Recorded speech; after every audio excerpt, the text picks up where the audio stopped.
The Galactic Concord had existed for 15,000 years. 37 species from across the stars worked together in this union. They had learned through painful lessons how to solve problems without big wars. Their diplomats were the best in the galaxy. Their shared technology was amazing. Their joint science projects were unmatched. In the year 2157, humans figured out how to travel faster than light. The Concord welcomed them cautiously as observers. Most aliens found humans strange. Humans lived short lives. Their bodies were not very efficient. Their history was full of blood and war. But humans were creative and could adapt quickly. The Concord valued these traits. Admiral Gregory Wells got an urgent message while watching training exercises near Neptune. The message came from Zalatrax, an important diplomat from the insect-like Threxian species. "Admiral Wells, please keep your battleships away from the Proxima Centauri sector," said Zalatrax. "The Valikri and Jumarans are having a small territory dispute. Our mediators will solve it using standard rules." Wells looked at the hologram of the alien with concern. "Proxima Centauri is in human space. We have colonies there. Your colonies will be safe." Zalatrax's mouth parts clicked nervously. "This is a ceremonial conflict with strict rules. The Jumarans and Valikri have been doing this for hundreds of years. If it's in human space," Wells began. "Please understand." Zalatrax cut in, his feelers shaking with worry. "Human warships make other species uncomfortable. Your way of handling conflict is different. Let our mediators handle this. I've sent the details to your office." Wells promised to look at the information and ended the call. Lieutenant Samantha Kelly walked into his office right after. "Sir, we're getting distress calls from Proxima Centauri III. The Valiki fleet is using some kind of energy weapon above the colony." Wells stood up quickly. "Contact Earth Command. Tell them we're sending the 7th Fleet." "Sir," Kelly paused. "The Concord specifically asked us not to." "I've read their rules, Lieutenant. Their ceremonial conflicts can last for decades. I won't leave our colonists unprotected that long." As Kelly left to pass on his orders, Wells began reading the Concord data about the two alien species. The Valikri were crystal beings made of silicon who talked through light pulses and electromagnetic signals. The Jumarans lived in gas giants and used huge mechanical suits to interact with other species. Neither had ever met human battleships before. The trip to Proxima Centauri took 3 days in hyperspace. Wells spent that time studying the conflict. The Valikri and Jumarans were fighting over trade routes. According to Concord rules, they would take turns firing symbolic shots at each other. Each shot earned honor points. After enough points were earned, the species with the most would win the dispute. The process usually took years. Wells thought this was ridiculous. On Earth, humans had moved past ceremonial combat centuries ago. Real conflicts needed real solutions, not rituals that dragged on while people suffered. He sent a message to Earth's president and the Defense Council. He explained the situation and his plan. Their response came back quickly. "Protect our colony. Show restraint if possible. Earth stands behind your judgment." On the colony world of Proxima Centauri III, 20,000 human settlers were worried. The colony's power shields were holding, but the constant energy weapons fire from the alien ships was draining their resources. Governor Alan Parker had sent urgent messages to Earth. Now he gathered with the colony council in their underground bunker. "The aliens don't seem to be targeting us directly," he told the worried council members. "They're just fighting each other above our heads, but their weapons are draining our shield power." "How long can we last?" asked Dr. Susan Rivera, the head of the colony's medical team. 2 weeks, maybe less," said Chief Engineer Doug Patterson. "Then our shields fail and any stray shots could hit the surface." "Why would they do this here?" asked Council Member Betty Howard. "There's a whole empty solar system next door." "According to the message I got from Admiral Wells, this is some kind of ritual combat," Parker explained. "They're following ancient rules that say they have to fight in this exact place."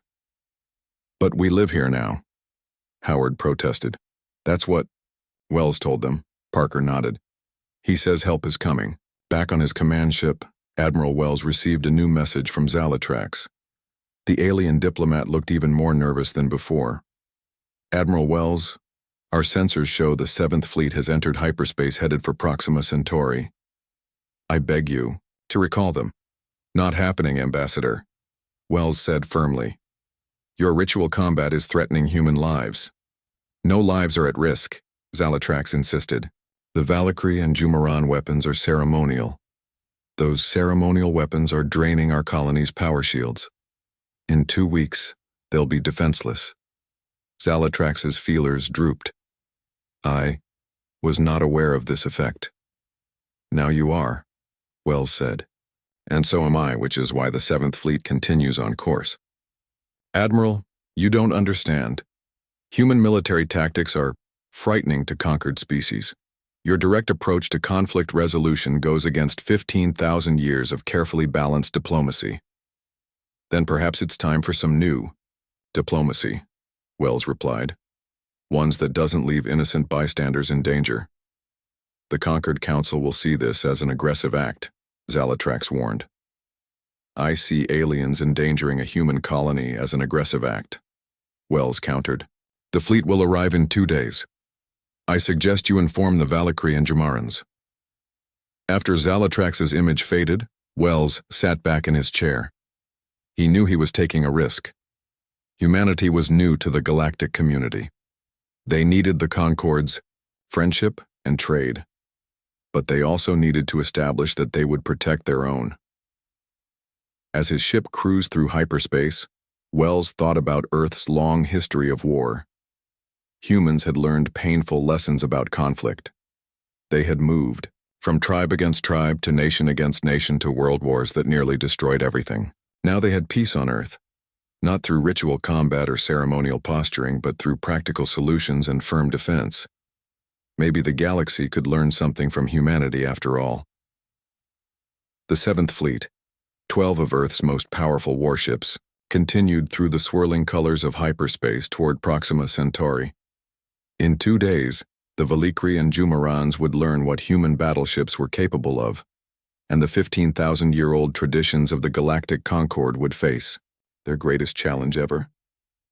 Captain Eric Powell stood on the bridge of the UES Invincible. The ship was the pride of the human 7th Fleet. 12 of Earth's most powerful warships had just come out of hyperspace at the edge of the Proxima Centauri system. Status report, Powell said. Lieutenant Paul Rivera looked up from his screen.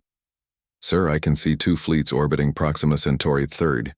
They match what the Concord records say about Valkyrie crystal ships and Jumaran gas housing units. They seem to be taking turns firing at each other. Taking turns? Powell walked to the tactical display. Yes, sir. One ship fires, then waits. Then an enemy ship fires. It's very orderly. Powell frowned. And our colony? Their shields are working but under strain. The colony's governor says no one is hurt yet, but they're losing power fast from keeping the shields up. Powell opened a channel to Admiral Wells back in the Sol system. Admiral, we've reached Proxima. The aliens seem to be in some kind of formal combat. Should we follow the plan? Wells's image nodded. The President has approved. Protect our colony. Captain. Understood, sir. Powell turned to his communications officer. Lieutenant Catherine Ward. Open channels to both alien fleets. Ward worked at her console. Channels open, sir, but I'm not sure they understand our communication methods. Broadcast. In all formats, make sure they see us. The main screen flickered, splitting to show 2 very different alien commanders. On the left was a crystal being that bent light in complex patterns. On the right was a huge mechanical suit with swirling gases inside. Powell spoke clearly. This is Captain Eric Powell of the United Earth Defense Force. You are fighting near a human colony. Stop firing immediately and move your ships away. There was a long pause before both aliens answered at the same time, their messages translated by the Concord protocols. The Valkyrie commander's voice sounded like musical notes. Human vessel, you are interrupting a sacred negotiation ritual. This dispute will decide fair passage rates through the Proxima Barnard corridor for the next 200 years. Please leave. The Jumaran commander's voice was deep and echoing. Your presence disturbs the balanced energies of our conflict resolution. This is not your concern. The ritual combat will end when the right number of honor points has been collected. Powell's jaw tightened. Your ritual is draining critical power from a human colony with 20,000 civilians. Leave now, or we will make you leave. Both alien commanders stared in what Powell thought was shocked silence. Make us leave? The Valkyries' crystals pulsed rapidly. That would break conquered protocols. You cannot. Final warning. Powell cut in. Move your vessels or we will move them for you. When neither alien answered, Powell nodded to his tactical officer. Lieutenant Nicole Winters, target their weapon systems only. Disable, don't destroy. Targeting, sir, Winters confirmed. Ready on your order. Powell took a deep breath. Fire.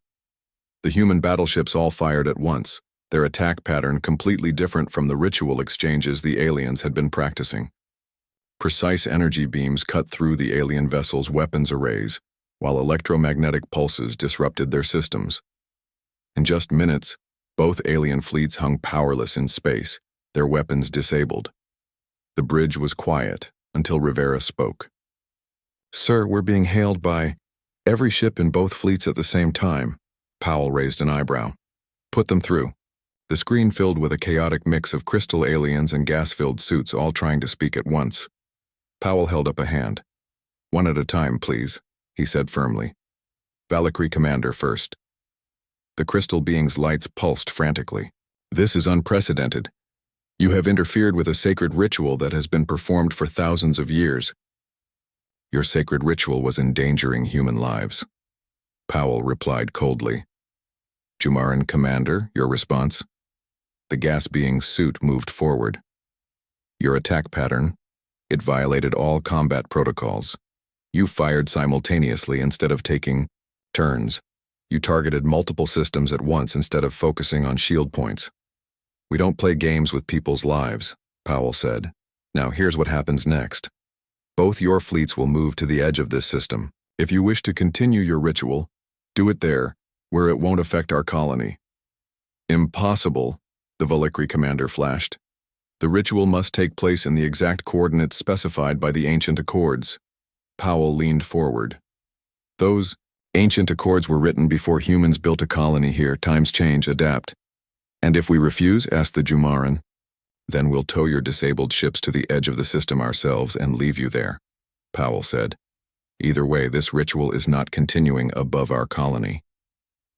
While the alien commanders sputtered in outrage, Powell turned to his science officer. Lieutenant Mary Cooper, what's the power status of the human colony? Cooper checked her readings. Already improving, sir. With the alien weapons offline, their shields are recharging. Good. Powell faced the aliens again. I'll give you 1 hour to discuss your options. Then I expect an answer. He cut the transmission and the bridge crew let out a collective breath. Sir, Lieutenant Ward said, we're receiving a priority message from Ambassador Zalatrax of the Concord. On screen, Powell ordered. The insect-like alien appeared, his feelers twitching frantically. Captain Powell, what have you done? Our sensors show weapons fire in the ritual zone. We've protected our colony, Ambassador, Powell replied calmly. The Valkyrie and Jumaran fleets have been temporarily disabled. No ships destroyed, no lives lost. Disabled? Zalatrax's mandibles clicked rapidly. This is a serious breach of conquered protocols. The ritual combat was draining our colony's shields and endangering 20,000 human lives, Powell finished. We tried talking. They refused to move their ritual elsewhere. We took action. But the protocols. Zalatrax seemed at a loss for words. Have a design flaw, Powell said. They don't account for bystanders getting caught in the crossfire. We've fixed that flaw. The Concord Council will not see it that way, Zalatrax warned. They will see this as an aggressive act that threatens 15,000 years of peace. Then explain to them that humans won't stand by while our people are endangered by outdated rituals, Powell said. We respect the conquered, but our first duty is to protect our own. After the transmission ended, Powell turned to his first officer, Commander Lauren Evans. Your assessment? Evans had been quiet throughout the exchange, observing. Now she spoke thoughtfully. "We've made a point, sir, but we've also made enemies. The conquered won't take this lightly." "Perhaps," Powell agreed. "But sometimes you have to break the rules to show why they need changing." An hour later, the alien commanders requested to speak with Powell again. Both seemed subdued. "We have discussed your demands," the Valikri said, lights pulsing slowly. "And?" Powell prompted. "Such a deviation from ritual is unprecedented," the Jumaran added. "But your tactics were most persuasive. We will move our fleets to the coordinates you specified," the Valikri concluded. "But we formally protest this violation of conquered protocols." "Noted," Powell said with a nod. "You have 3 hours to move your vessels. We'll provide power assistance if needed." As the transmission ended, a cheer went up from the bridge crew. "Settle down," Powell ordered, but he was smiling slightly. "This isn't over. The Concorde will have something to say about all this." Lieutenant Rivera looked up from his console. "Sir, we're receiving a transmission from the colony. Governor Parker wants to speak with you." The colony governor's face appeared on screen, looking both relieved and awed. "Captain Powell, on behalf of all 20,000 colonists, I want to thank you and your fleet. You've done in minutes what the Concorde diplomats said would take years to resolve." "Just doing our job, Governor," Powell replied. "How are your power levels?" "Already back to normal," Parker said. "Our engineers say another week of that alien ritual and our shields would have failed completely." Powell nodded. "We'll remain in orbit until the alien fleets have moved to a safe distance. After that, we'll leave a patrol ship here just in case." "The colonists are calling you heroes," Parker said with a smile. Powell shook his head. "We're just soldiers doing our duty. But I appreciate the sentiment." As the human battleships watched over the disabled alien vessels, word of what had happened at Proxima Centauri began spreading across conquered space at the speed of light. For the first time in 15,000 years, someone had disrupted a ritual combat. For the first time, someone had suggested that the ancient protocols might be flawed, and for the first time, many species began wondering if perhaps the humans had a point. The grand hall of the conquered arbitration chamber was full. Representatives of all 37 member species sat in their special sections, each adapted for their unique biology. This was a rare full assembly, called to address what everyone was now calling the human intervention. Ambassador Julia Morris, Earth's representative to the Concorde, stood alone on the speaking platform. At 58, she was young for such an important job, but her gray-streaked hair and calm manner showed the dignity she needed right now. Facing her were 3 arbiters, another rare event.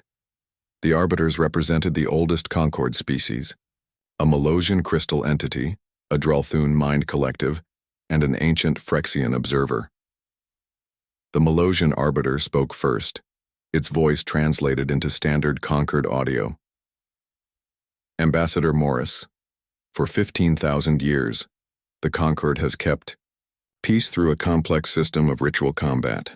When real disputes arise, they are channeled into ceremonial forms that prevent the devastating wars that nearly destroyed our ancestors." The Dralthun arbiter's many voices merged into one. "Your species has been welcomed as observers. Yet, your military forces have broken our most sacred protocols. Human battleships interrupted a formally declared ritual combat between the Valikri and Jumarans." The Phyrexian arbiter's many-faceted eyes looked at Morris steadily. 12 disabled ships, 34 injured crew members, ritual combat energies, dispersed unpredictably. The consequences could have been catastrophic. Morris nodded respectfully before answering. "Honored arbiters, humanity acknowledges that our response did not follow conquered traditions. However, I must emphasize that the combat was happening in recognized human space, directly affecting a human colony. Location doesn't matter," the Melosian stated. "The rituals follow conquered law, which overrides territorial claims." Morris continued firmly. "Our colony was experiencing critical power failures due to the energy weapons being used. According to your own charter, Section 7, Paragraph 113. No ritual combat shall endanger non-combatant populations or settlements.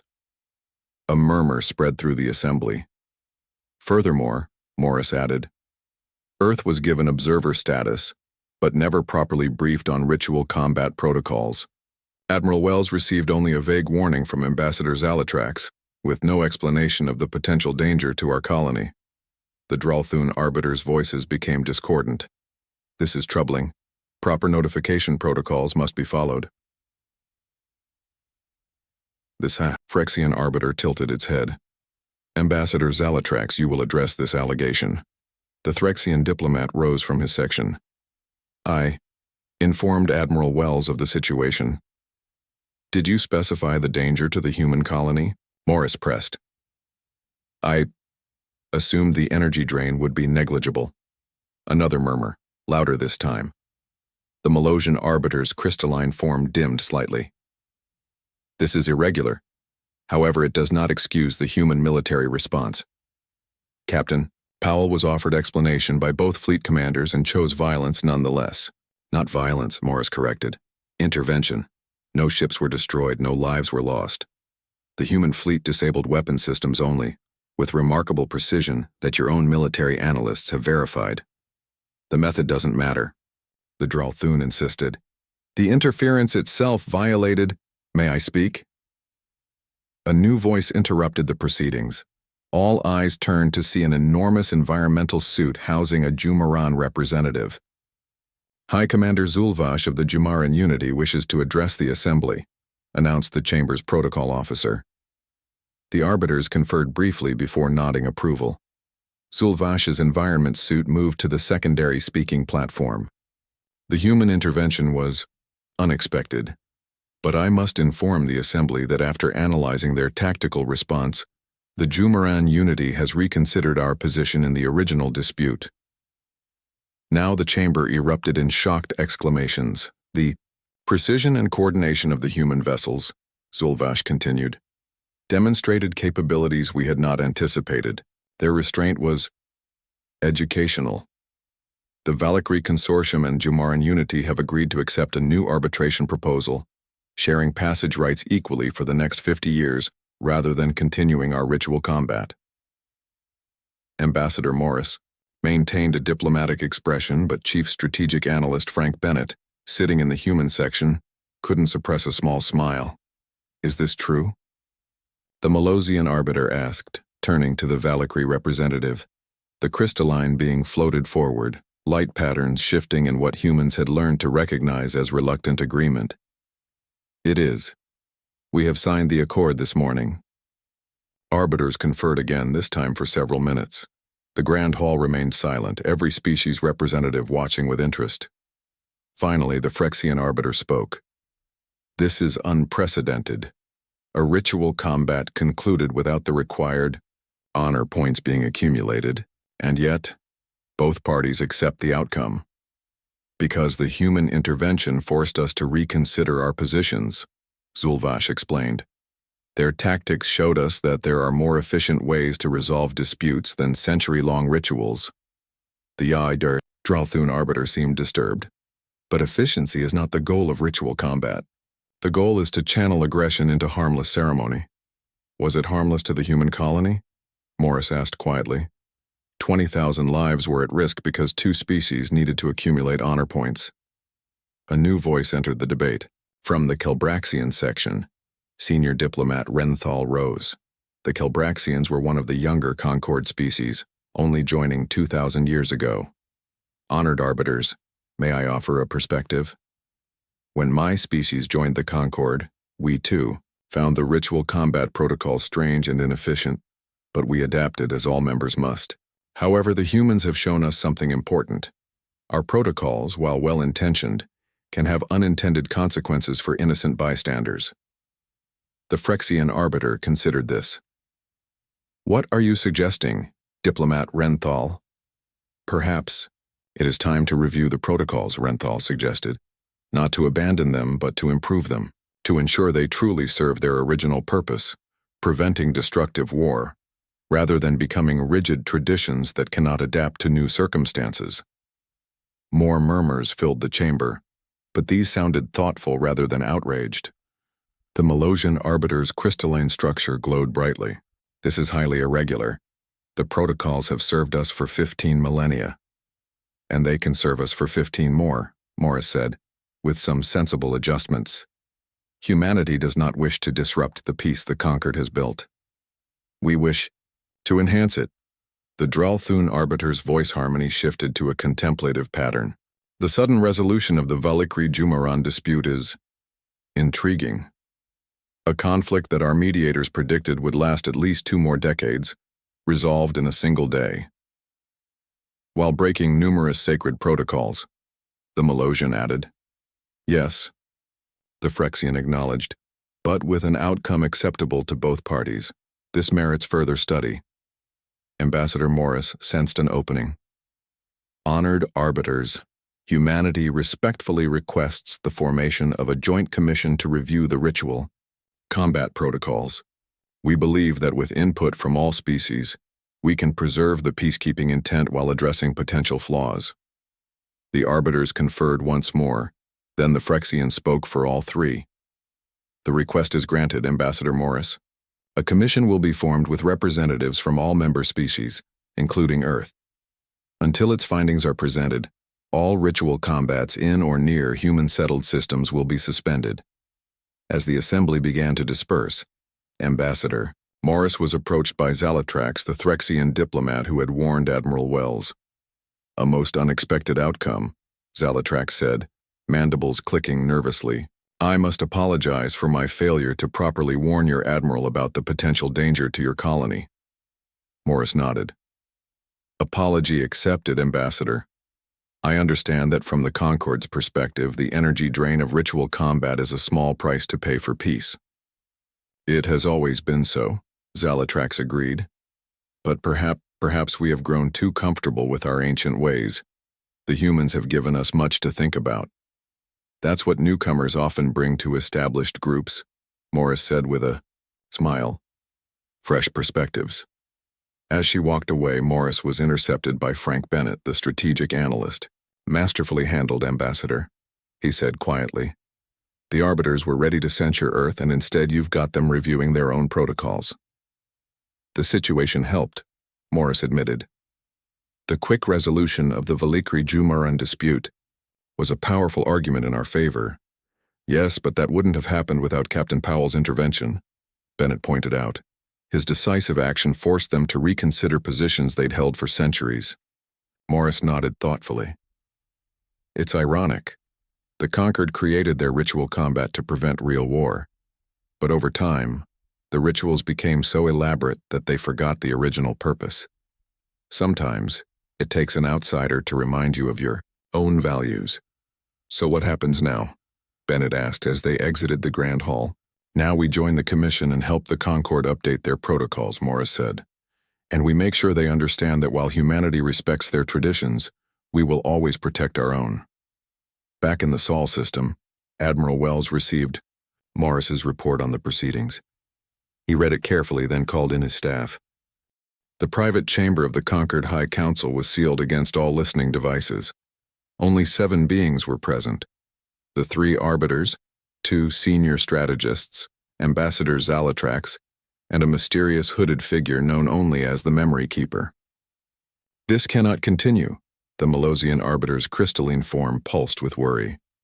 The humans have upset the very foundation of our peaceful existence. The Dralthun arbiter's collective voice was troubled. Yet their action, while breaking the rules, achieved in minutes what might have taken decades of ritual combat. That is exactly the problem, the Phyrexian arbiter countered. They achieved it through the threat of overwhelming force. This is how wars begin. Ambassador Zalatrax's mandibles clicked nervously. I've studied their history extensively. Humans have a different relationship with conflict than any conquered species. They do not ritualize it, they solve it. Violently, added one of the senior strategists, a Kelbraxian neural net. Not always, Zalatrax corrected, but they value efficiency over ceremony. They see our ritual conflicts as wasteful. The hooded Memory Keeper spoke for the first time, its voice ancient and rasping. I have witnessed 17 species join the Concord over 15 millennia. Each brought unique perspectives. Each adapted to our ways. The humans are different. They're dangerous, insisted the Melosian. Perhaps, the memory keeper acknowledged. But remember why the Concord was formed. After the devastation wars, our ancestors recognized that some species are naturally more aggressive than others. The rituals were designed to channel those impulses safely. Are you suggesting we should accept human aggression? The Phyrexian seemed alarmed. I am suggesting, the memory keeper replied carefully, that humans may force us to reconsider beliefs we have held for 15,000 years. Their intervention was crude but effective.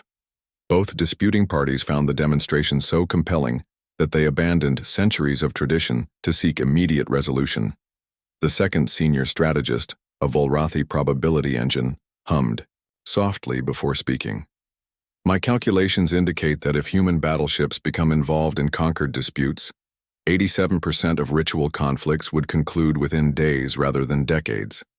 Resources spent would decrease by 94%. Casualties would decrease by 99.7%. Stunned silence filled the chamber. But the traditions, began the Melosian, were created to prevent war, not to become sacred in themselves. The memory keeper interrupted. I remember the founding of the Concord. I remember the billions who died before we found a better way. If the humans have found a more efficient path to the same goal, perhaps we should listen. Ambassador Zalatrax's antennae quivered. There's something else you should know. 3 other disputes across Concord space have been voluntarily resolved in the past 24 hours. The mere possibility that human battleships might become involved has motivated rapid diplomacy. The Dral-Thun arbiters' voices harmonized in astonishment. Without any human ships actually present? Just the idea of them, Zalatrax confirmed. The memory keeper's hood shifted slightly, revealing a hint of something ancient and wise beneath. Perhaps the humans' gift to the Concord is not their technology or their biology, but their reputation. What are you proposing? Asked the Phyrexian arbiter. A new protocol, the memory keeper suggested, one that acknowledges both our ways and theirs. In another part of the Concord central world, Ambassador Morris was meeting with her human delegation. The room was secure against eavesdropping, allowing them to speak freely. The commission begins its work tomorrow, Morris told her team. We'll be reviewing the ritual combat protocols alongside representatives from all 37 Concord species. Do we have any allies? Asked Frank Bennett, the strategic analyst. The Kelbraxians seem supportive, Morris replied. And surprisingly, the Jumarans. Their High Commander Zolvash has been openly praising the efficiency of the human intervention. What about the Valkyrie? Asked Sarah Jones, a cultural specialist. They lost face in this whole affair. They're less enthusiastic, Morris admitted, but even they recognize that a 50-year equal-sharing agreement is better than centuries of ritual combat with uncertain outcome. What's our strategy? Bennett asked. We can't just tell a 15,000-year-old organization that they're doing everything wrong. No, Morris agreed. We need to be respectful, but firm. The goal is not to replace their system, but to improve. And to remind them that the purpose of ritual combat is to prevent real war, not to become an end in itself. Jones nodded. And to ensure that innocent bystanders aren't harmed by these rituals. Exactly, Morris said. The colony at Proxima Centauri will be our prime example. 20,000 lives endangered by a dispute that had nothing to do with them. The meeting continued late into the night, as the humans prepared their presentation for the commission. None of them realized that at that very moment, the Concord High Council was reaching its own surprising conclusions. The next morning, the commission convened in a large chamber specially designed for multi-species collaboration. Representatives from all 37 Concord species were present, along with the human delegation. Ambassador Morris had just begun her opening statement when the doors opened and the 3 arbiters entered, accompanied by the hooded memory keeper. The entire assembly rose in respect. Honored representatives, the Phyrexian arbiter announced. The High Council has reached a decision regarding the human intervention at Proxima Centauri. Morris glanced at her team. This was unexpected. The commission was supposed to study the issue and make recommendations, not receive a pre-made decision. After careful consideration, the Malosian arbiter continued, we have determined that while the human action violated existing protocols, it did so in defense of innocent lives, a principle central to the Concord's founding ideals. The Dralthun arbiters' voices joined in harmony. Furthermore, 1 year later, Captain Grace Mitchell stood on the bridge of the UES Peacemaker, formerly the Invincible, now painted in the white and gold colors of the newly created Concord Intervention Force. Status report, she requested. Lieutenant Owen. Reyes looked up from his station. The Talaxian and Voruthi fleets have seen our arrival, Captain. They're asking to talk to us. Put them on screen, Mitchell ordered. The view screen activated, showing the representatives of two species fighting over a mineral-rich asteroid belt. This is Captain Mitchell of the Concord Intervention Force. I understand you've reached a standstill in your negotiations.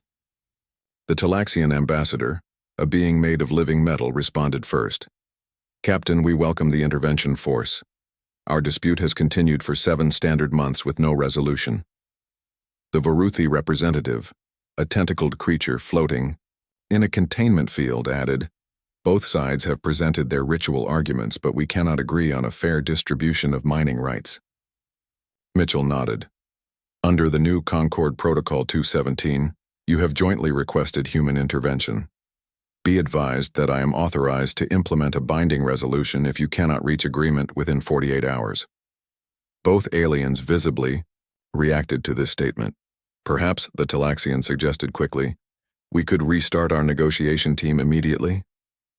An excellent idea, the Voruthi agreed. I believe we may have overlooked some promising compromise proposals. Mitchell suppressed a smile. The Peacemaker will remain in position to observe. Please inform us when you've reached an agreement. After the communication ended, Lieutenant Reyes chuckled softly. That's the 3rd dispute this month resolved without us firing a single shot. That's the idea, Mitchell replied. Sometimes the most effective weapon is the one you never have to use. On her private command console, Mitchell reviewed the status of the other 11 ships in what had once been the human 7th Fleet. Now they were scattered across conquered space, their mere presence serving as a catalyst for diplomatic breakthroughs.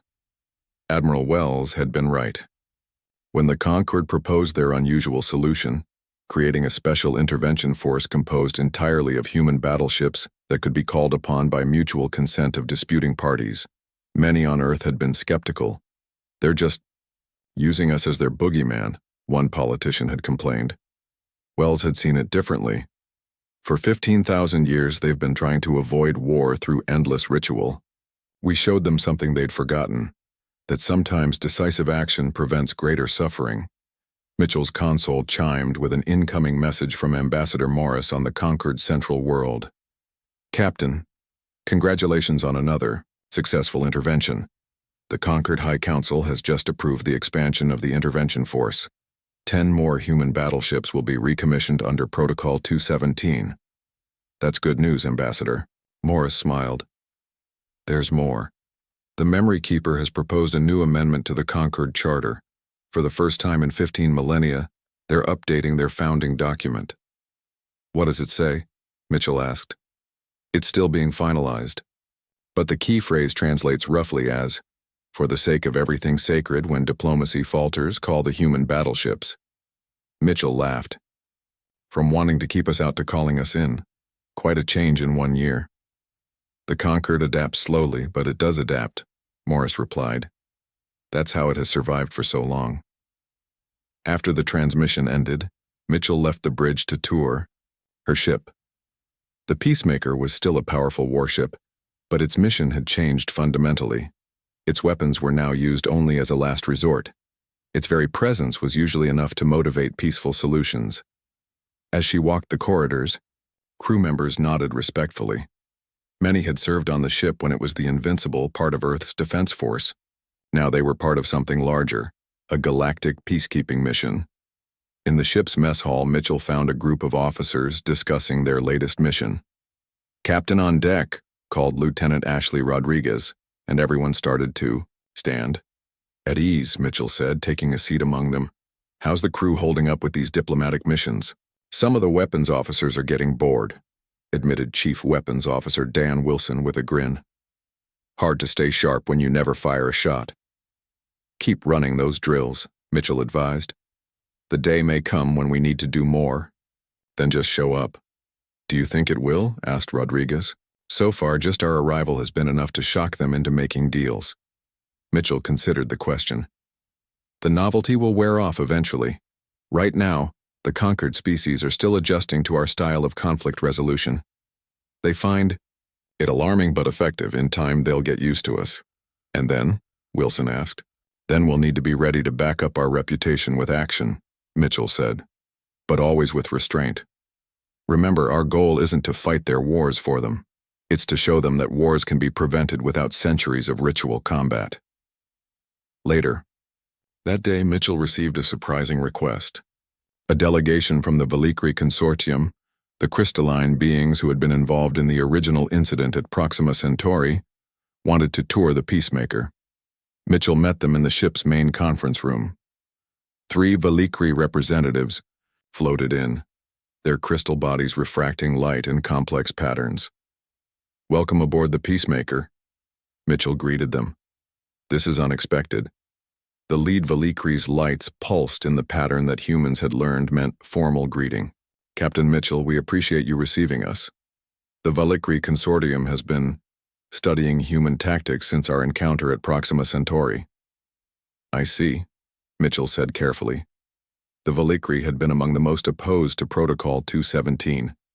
"And what have you concluded?"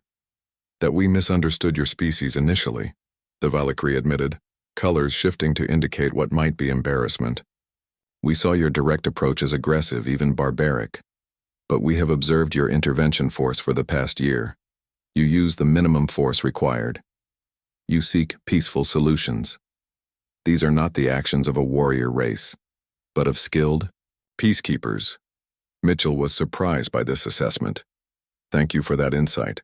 The Valikri were strongly opposed to the creation of the intervention force. Has your position changed?" "It has," the Valikri confirmed. "In fact, we have come to request your help." Now Mitchell was truly startled. "Our help?"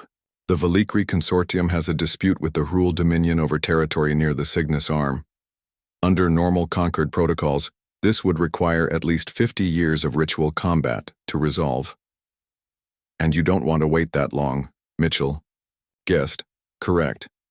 We would like to formally request the presence of a human battleship at our negotiations, not to intervene, merely to observe." Mitchell understood immediately. The Valikri wanted to use the human reputation to pressure the Hrul into a faster resolution. "You're learning to use us as leverage." The Valikri's colors shifted to what humans had learned was amusement. "We are adapting to the new reality. Is that not what all successful species must do?" "Indeed," Mitchell agreed. "I'll forward your request to Concord Central Command. I believe the UES Guardian is currently patrolling that sector." After the Valikri left, Mitchell sent a detailed report to Admiral Wells. She concluded, "The conquered species are learning to use us as a tool for their own diplomatic goals. This was probably inevitable. The question is whether this serves Earth's interests as well as theirs." Wells' response came back the next day. "It serves our interests to be seen as essential to galactic peace. Continue to build that reputation. But remind all parties that human battleships are not pawns to be played against each other. We serve the Concord's ideals of peace, not any single species agenda." Over the next few months, requests for the intervention force grew steadily. Most were like the Valikris, species wanting a human battleship to observe their negotiations, using the human reputation to pressure their opponents into reasonable agreements. The Memory Keeper, watching from the shadows of the Concord Council chamber, was pleased. The plan was working better than expected. Disputes that would have dragged on for decades were being resolved in days or weeks. Resources that would have been wasted on ritual combat were being directed to more productive ends. 6 months later, the Concord celebrated the formal adoption of the new amendment to its charter. In a ceremony attended by representatives of all 38 member species, Earth having been granted full membership status, the Memory Keeper read the new text.